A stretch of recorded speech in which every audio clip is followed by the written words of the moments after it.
오늘은 수면무호흡증과 위고비라는 GLP-1 제제에 대해서 이야기를 드리도록 하겠는데, 수면의학과 비만 치료 분야에서 GLP-1 제제가 비만 및 수면무호흡에 어떻게 도움이 되는지 자세히 알아보도록 하겠습니다.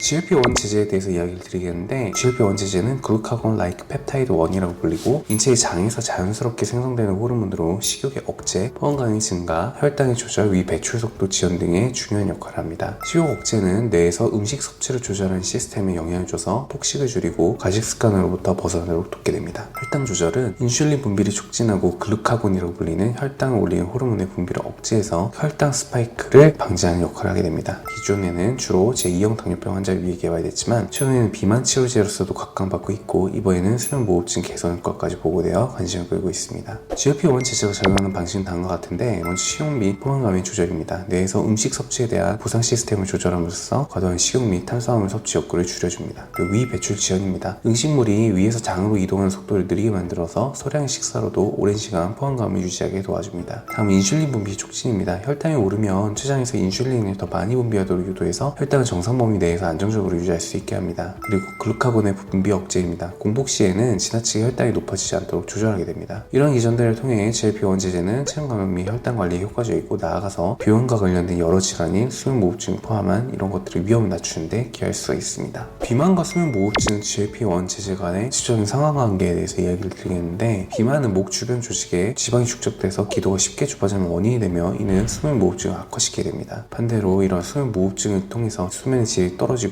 피로감이 높아지며 활동량이 줄어들고 식습관이 나빠지는 등 오히려 비만이 심화되는 이러한 서로 돌고 도는 악순환이 발생할 수가 있겠죠. 실제로 이렇기 때문에 체중의 5에서 10%만 감량해도 수면무호흡증의 심각도가 유의미하게 개선된다고 보고되고 있습니다. 목 주변에 지방이 줄어들어서 기도가 확보되기 때문이겠죠. 따라서 GLP-1 제제는 식욕 억제, 위 배출 지연, 혈당 조절 등을 통해 체중 감량을 지원하게 되고, 체중 감량 자체가 수면무호흡증 완화에 도움을 주기 때문에 GLP-1 제제가 간접적 그리고 직접적으로 수면무호흡증의 개선 효과를 기대할 수 있게 되는 겁니다. 그렇다면 이런 GLP-1 제제의 5가지 주요 장점에 대해서 이야기를 드리겠는데, 먼저 효과적인 체중 감량입니다. 위고비 등의 세마글루테이 등의 임상 결과로는 평균적으로는 체중이 15%, 일부는 20%까지 감량하는 결과가 보고되었고요. 티르제파타이드라는 것들은 실제로 1년간 투여한 이후에 호흡곤란 지수가 50에서 60%까지 줄어드는 등 개선 효과가 두드러지는 것을 볼 수 있었습니다. 수면무호흡증의 증상 완화를 위해서 체중 감소와 함께 기도 확보돼서 호흡 중단 횟수라고 불리는 AHI가 현저히 감소되는 것이 보고되었고, 수면의 질의 개선과 산소 포화도 유지에 큰 도움을 주게 됩니다. 그리고 인슐린 분비의 촉진과 글루카곤 억제로 인슐린 저하성과 염증을 완화시키게 됩니다. 수면무호흡증의 악화를 더 예방하는 데 유리한 점을 가지고 있습니다. 에너지와 집중력 상시, 집중력을 증가시키는 건데, 수면의 질이 좋아지기 때문에 주간 졸림이 줄어들고 활력과 집중력이 높아지게 됩니다. 꾸준한 생활습관 등을 통해서 관리하는 데 더 큰 도움이 되게 되겠고, 장기적으로는 심혈관계, 뇌졸중, 당뇨합병증, 신기능 악화 등과 같은 만성질환 위험도를 낮추게 됩니다. 비만과 수면무호흡증이 함께 있으면 합병증의 위험이 더 높아지는데, 이런 것들을 줄일 수 있는 효과가 되겠죠. 자, 그렇다면 이런 위고비 등의 GLP-1 제제를 고려해야 될 사항입니다. 위고비 등의 제제의 적응증은 비만, BMI 지수가 30 이상 넘는 경우, 또는 27 이상인데 고혈압, 당뇨, 수면무호흡 등 비만 관련 동반 질환이 있는 경우, 그리고 FDA 최초로 수면무호흡증 자체로 재파운드는 승인이 되었고요. 위고비 등도 의사의 판단에 따라서 처방될 수가 있겠습니다. 즉 BMI가 27 이상인 분들에게 질병이 없더라도 수면무호흡증이 있는 것이 확인이 된다면 위고비 사용의 근거가 될 수 있다는 것을 알고 계시면 되겠고요. 치료시 주의사항인데, 가족력의 갑상선 수질암이나 다발성 내분비 종양 등의 병력이 있는 경우 하시면 안 되고, 임신, 수유중, 산모 계획 중인 경우, 그리고 위장장애나 중증 신질환, 그리고 이자 염증이 있었던 경우, 그리고 제1형 당뇨 등의 특정 질환이 있는 경우 의료진과 충분히 상의를 하실 필요가 있겠고요. 비용이 좀 비싼 약제이기 때문에 병원과 상담을 하시는 것이 중요하겠습니다. 치료 효과를 극대화하기 위해서는 이런 위고비만 사용하는 것이 아니라 수면무호흡증에 대해서 약이나 다른 수면무호흡증 보조치료가 필요하겠죠. 그리고 식습관의 개선, 규칙적 운동, 수면위생 관리 등 생활습관 교정하는 것도 필요하겠습니다. 꾸준한 정기검진과 전문가 상담으로 체외과정 관리도 중요하겠고요.